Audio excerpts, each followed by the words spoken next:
Welcome to the Awesomers.com podcast. If you love to learn, and if you're motivated to expand your mind, and heck, if you desire to break through those traditional paradigms and find your own version of success, you are in the right place. Awesomers around the world are on a journey to improve their lives and the lives of those around them. We believe in paying it forward, and we fundamentally try to live up to the great Zig Ziglar quote, where he said, "You can have everything in your life you want if you help enough other people get what they want." It doesn't matter where you came from, it only matters where you're going. My name is Steve Simonson, and I hope you will join me on this awesomer journey. If you're launching a new product manufactured in China, you will need professional, high-resolution, Amazon-ready photographs. Because Simo Global has a team of professionals in China, you will oftentimes receive your listings photographs before your product even leaves the country. This streamlined process will save you the time, money, and energy needed to concentrate on marketing and other creative content strategies before your item is in stock and ready for sale. Visit simoglobal.com to learn more, because a picture should be worth 1,000 keywords. You are listening to episode number 108 of the Awesomers podcast series. Run on over to awesomers.com/108 to see today's show notes and any relevant details. Now, this is part 3 of our series of interviews with Daniel Ameduri, and so this is our last piece of this puzzle.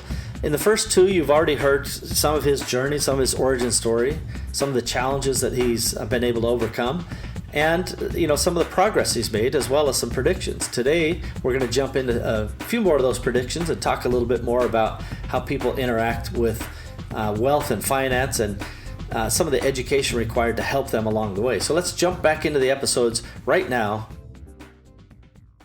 So let's talk about the future of cryptocurrency for a minute. Just, first of all, give us your big picture view on cryptocurrency, 5 years from now. What's your thoughts? I'm not looking for valuation specifically, Sure. Just big picture thoughts. Well, look, futuremoneytrends.com profiled it at $13. I have been involved in crypto very early on, did one of the most popular micro documentaries on the internet about it, called Banker's Worst Fear, and we've been heavily involved in it. I was privileged enough in 2012 to go to one of the conferences in Vegas where there was like 300 people who showed up, and what inspired me was it was all entrepreneurs and very smart techie type people, and I was like, I'm in a room with people smarter than me. I feel good about this, this is something I want to invest in. And fast forward to where it's going. Bitcoin, in a way, lost, and people will hate me to say this, it lost a lot of its utility, because in the beginning, you could transfer something to somebody, and it was like a fraction of a cent, and it happened instantaneously. And I believe they will catch up, and it will do that, but it has to, at the very least, be able to beat Visa and MasterCard when it comes to transactions. And also, the security has to be easier and more user-friendly for people. So where I'm more bullish on cryptocurrencies and cryptography is the blockchain and the distributed ledger, which can be used in, let's say, the financial space to keep track of things, to have more of an honest system and transactions between people. But the cryptocurrency that I am most bullish on, without a doubt, is Bitcoin, because Bitcoin, even though it doesn't have the utility of being able to do a transaction at Starbucks right now, it still has that utility to have an anonymous transaction over borders without government or bank interference. And I was reminded of this when I invoiced a cannabis company, and when they paid me, Bank of America sent me a letter after having a relationship with them for 20 years, and it said, your account is going to be closed within 30 days. You have 17 days to get your affairs in order. After that, no more checks will clear, because you accepted a payment from a company, a cannabis company. And that reminded me of the power the banks have over my money. And then, of course, I've talked to plenty of business people who've had the employment agency or the IRS or the SEC just suck the money out of their account or freeze their brokerage accounts because you're guilty till proven innocent with the banks and the Treasury Department. And the banks are in full compliance with whatever the government wants. So that reminded me of why we need cryptocurrency and why we need something like Bitcoin, because I want my national sovereignty and I want to be able to control and be able to spend the money as I please. So there's a bright future for cryptocurrency, specifically Bitcoin, and there's a very bright future for the blockchain to be and smart contracts to be involved in probably everything we do. Well, I definitely agree that the blockchain technology itself, where you have the balanced ledgers that are kept by third parties all around the world, this, the anonymity plus the absolute transparency of the transactions, that's highly, highly sought after. And for me, the disintermediation of, keeping the government and the banks, who are just giant toll booths on a road of life, they just want to take a little piece of us every time we go up and down that road. I would love that. I would look forward to that. Of course, I have the general fear that, not unlike your cannabis story with Bank of America, because the federal government has decided, that is not something that they're interested in. They're punishing the banks, and the banks are like, all right, we give, and yeah, that it's so undemocratic in so many ways. So I hope the future is as bright as folks like yourself and others claim it will be. I don't know what the numbers will be, whether Bitcoin's going to go, to this $1 million number or these other numbers. But I definitely have a sense that it would be nice to have a really good cryptocurrency backed by blockchain. And I think blockchain, I'd love to get your input on this, Daniel. Blockchain should be applicable to many other parts of life. For me, like shipping and logistics, and things like that would be highly sought after. Do you see any other big blockchain adaptations? I think in the medical industry too. So let's say you had a smart contract with all your medical information on your phone, or even insurance. This should be something you should be able to have access to be able to, hey, here's the keys, or here's a window to access it with your doctor. But we should be able to have something like our medical records. Certainly our financial records should be on a blockchain. With a smart contract, with if you're doing a transaction, you think that if you had something like that or a system like that, you would not need the title companies. You wouldn't need a lot of the things you need now, that you have to have this third-party verification. You have to have insurance, title insurance, just in case the title company's wrong.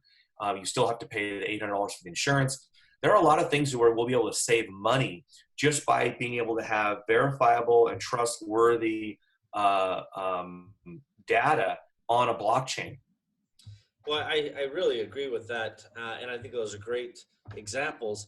One of the things that I point to, a lot of people have this trouble understanding what blockchain is, or the distributed ledgers and this and that, and all I try to do is, from my own layperson's understanding, I would just say it's more frictionless commerce, right?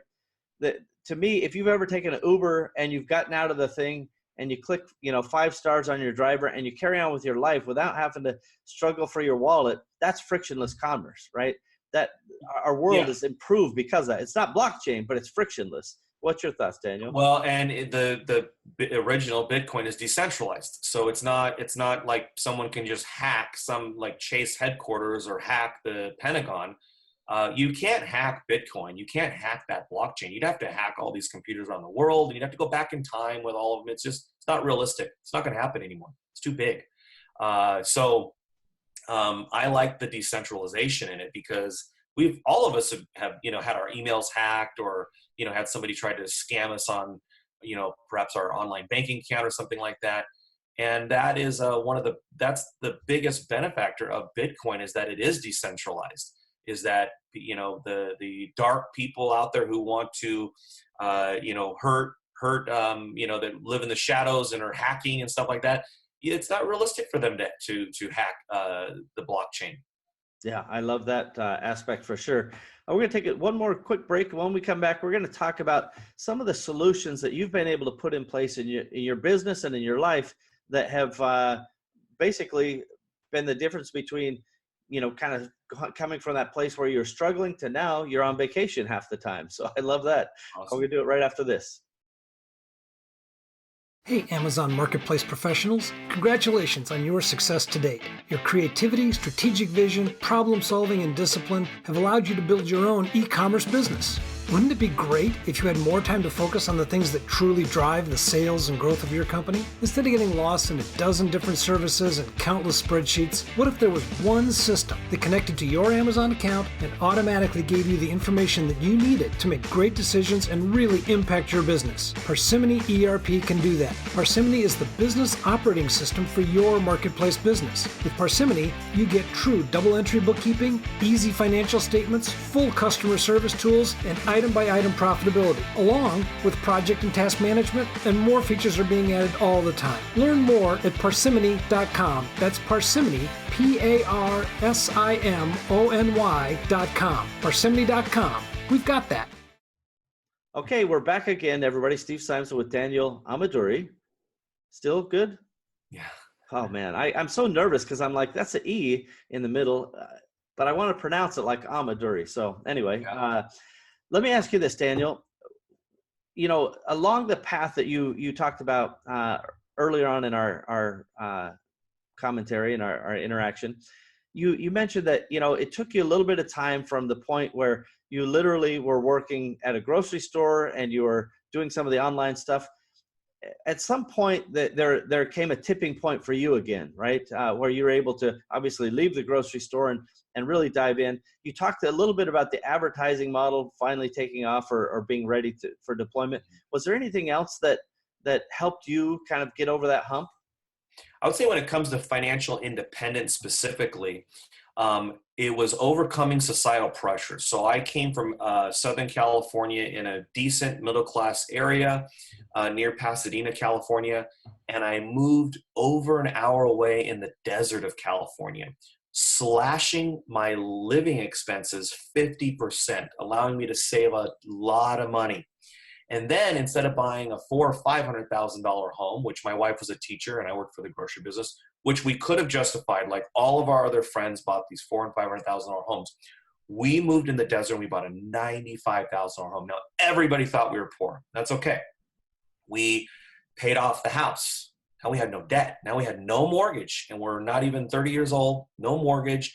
And this started to compound on itself because now instead of paying a mortgage company $1,500 or $2,500 a month, we were putting $1,500 and $2,500 a month towards buying rental properties, towards investing in crowdfunded real estate backed notes where we were making cash flow. And so I would say one of the biggest lessons that helped me was overcoming that societal pressure and really slashing expenses. Like, you know, you'll search how to save money and they'll tell you, oh, switch your credit cards or open this checking account, blah, blah, blah. Those things are not going to help. You need to really slash your expenses. We didn't have a TV for 4 years. We got rid of our dogs who were 7 years old because they had medical expenses. We almost went full vegetarian to save money on the bills. I mean, so if you really want to do this, if you really want financial independence, I did it in 5 years with my wife. I think you can do it in 5 to 10 years because you just have to be focused, slash spending, and take all that excess cash that you're going to have and put it in investments that pay you.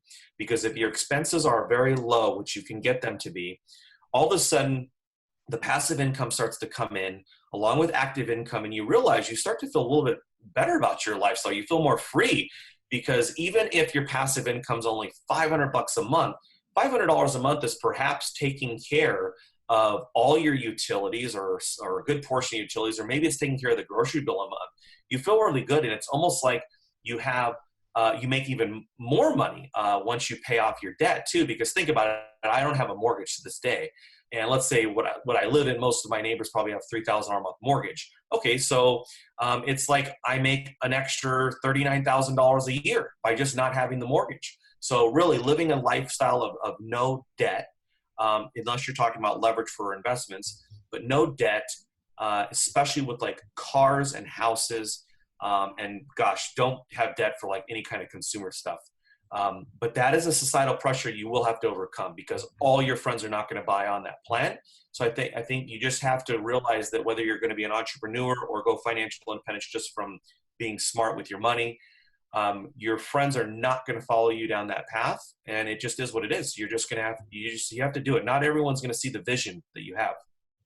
Well, I can't stress enough the importance of living within your means and making those conscious choices to cut expenses.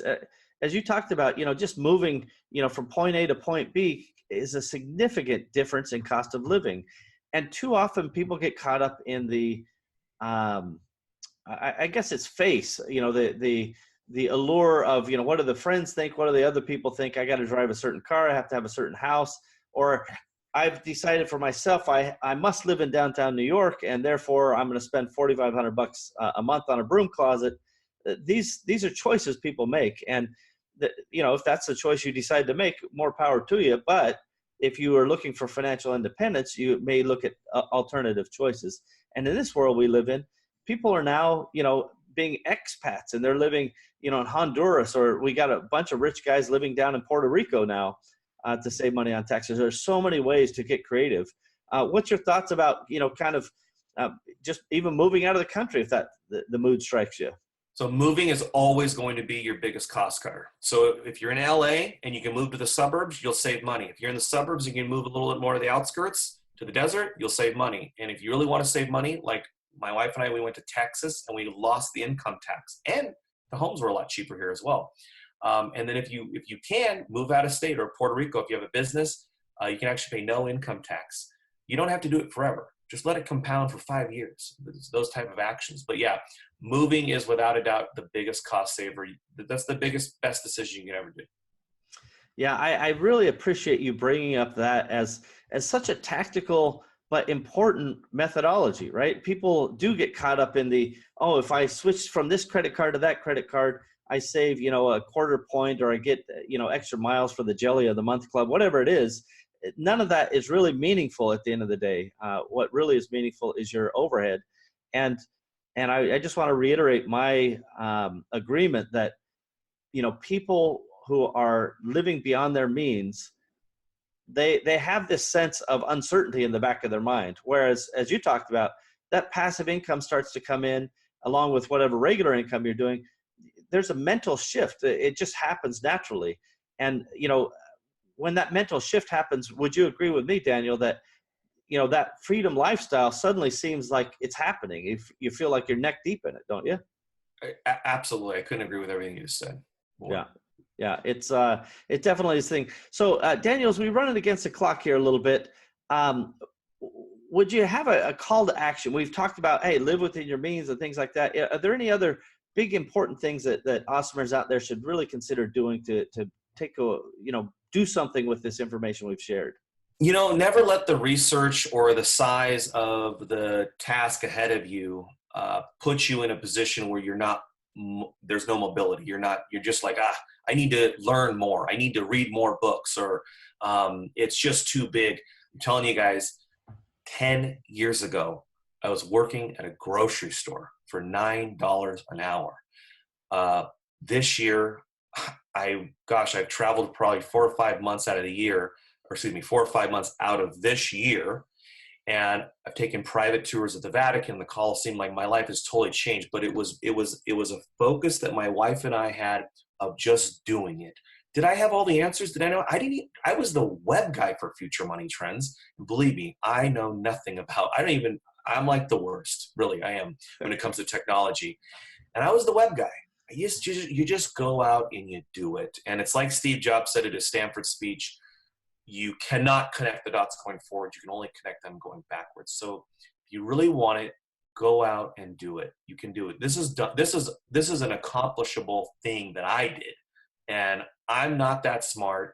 I don't have any special degrees, no special certifications. It was basic stuff, no debt, cut back spending, focus on getting checks in the mailbox. And if you have a business or you're an employee, over deliver for other people, because the money equation is deliver value to other people. So whether you're an employee or you're a business owner, your focus should always be, how do I deliver even more value than I charge for? Yeah, boy, I think very, very good advice.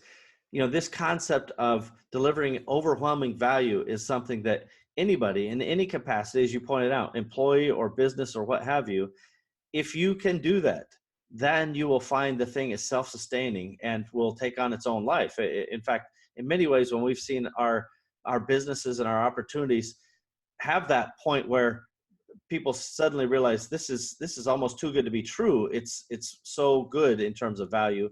that's when the thing really does become not just a success, but it's exciting, it's fun, and it's electric when you're involved in those businesses.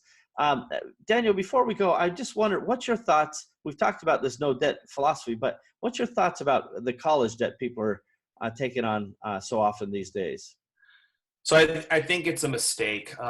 First off, everything that is available, everything the colleges are selling is free. It's freely available on the internet right now. There's nothing that you can't get for free on Google. And even some universities like Stanford are now offering the curriculums for free.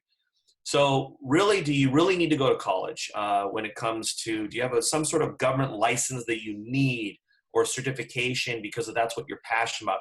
But just this idea of just shoving people into college and getting into debt, I think it's a mistake. You should really focus on sustainability, mentorship. Google, IBM, Facebook just recently came out in the past few weeks that they're not even requiring college degrees anymore. A lot of people graduate from college, especially in the tech field, and they find out that everything they learned is outdated. I mean, imagine going to college. They're not going to teach you about the blockchain. So my medieval French poetry degree is really a beast here. No, I have no degree. Keep going, Daniel. Yeah. So I honestly, look, I have 3 children. They're homeschooled. Heavy focus on entrepreneurship and how to manage money. And I am encouraging them not to go to college. I've even considered perhaps when they get older. They're young now. The oldest is just about to turn 9.